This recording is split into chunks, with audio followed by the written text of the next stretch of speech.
స్వాగతం. నా పేరు కిరణ్ కుమార్. మళ్ళీ ప్రశ్నార్థకం చేసే విధంగా ప్రజల్ని ఆశపెట్టి, ఎందుకంటే ప్రజలు సామాన్య ప్రజలు మనిషి అనేవాడు మానవుడు ఆశాజీవి. జగన్మోహన్ రెడ్డి గారు ముఖ్యమంత్రి అయితే జూలై 1వ తారీఖున మీకు 3000 పెన్షన్ వస్తుంది.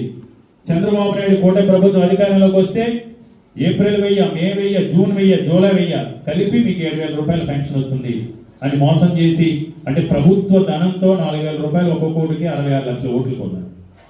ఈరోజు రాష్ట్రంలో నిరుద్యోగ యువకులు సుమారు 40 లక్షల మంది ఉన్నారు. వాళ్ళందరికీ కూటమి ప్రభుత్వం అధికారంలోకి వస్తే నెలకి 3000 రూపాయలు చెప్పిన ప్రతి నెల కూడా నిరుద్యోగం గుర్తిస్తాం, సంవత్సర కాలంలోనే 20 లక్షల ఉద్యోగాలు కల్పిస్తామని చెప్పి ఆ 40 లక్షల మంది నిరుద్యోగ యువకులను కూడా మోసం చేశారు.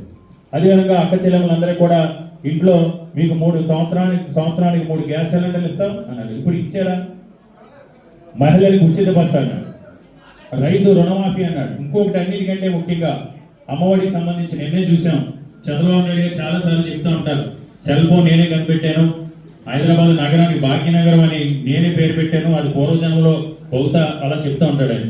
అదేవిధంగా నిస్సిగ్గుగా 70 సంవత్సరాల రాజకీయ అనుభవం ఉండి, 40 సంవత్సరాల రాజకీయ అనుభవం ఉండి 70 సంవత్సరాల వయసు పైబడి జగన్మోహన్ రెడ్డి గారు తీసుకొచ్చిన అమ్మఒడి అనే పథకాన్ని ఆ కొడుకును లోకేష్ చూపించి, ఈ తల్లికి వందనం అనేది లోకేష్ మధ్యలోంచి పెట్టిందండి. నిజంగా అది ఎంత ఆయన ఏమనుకుంటున్నాడంటే, ఆయన ఏది చెప్పినా వింటారు. 164 సీట్లు వచ్చినాయి, నువ్వేం చెప్పినా వినాల్సిందే, మాది నేను నియంతని, మాది నియంత్రిత ప్రభుత్వం, మమ్మల్ని ప్రశ్నిస్తే తొక్కేస్తాం, తాట తీస్తాం, కప్పేస్తాం, భూతాప్తిని చేస్తాం, ప్రజలు ఎవరో ప్రశ్నించారనుకుని. నిజంగా ఈ మాట అనడానికి నిజంగా సిగ్గు ఉండాలి. మనం ఇంకొకటి చూసాం, కొన్ని ఛానల్స్ ఆయనకు అనుకూలం మీడియాలో సంవత్సర కాలం పూర్తయిన సందర్భంగా ఆయన ఏదో ఇంటర్వ్యూలు ఇచ్చాడు, ఘనకార్యాలు సాధించినట్టు, ఆంధ్రప్రదేశ్ సంపద ఎక్కడికో చెప్పారు. అందుకు ముందు 14 లక్షల కోట్లు ఉందని అప్పు ఉందనేవాడు. ఈ 14 లక్షల కోట్ల అప్పులు తెచ్చేసి ఒక 5 లక్షల రాష్ట్రం లాభాల్లో ఉన్నట్టు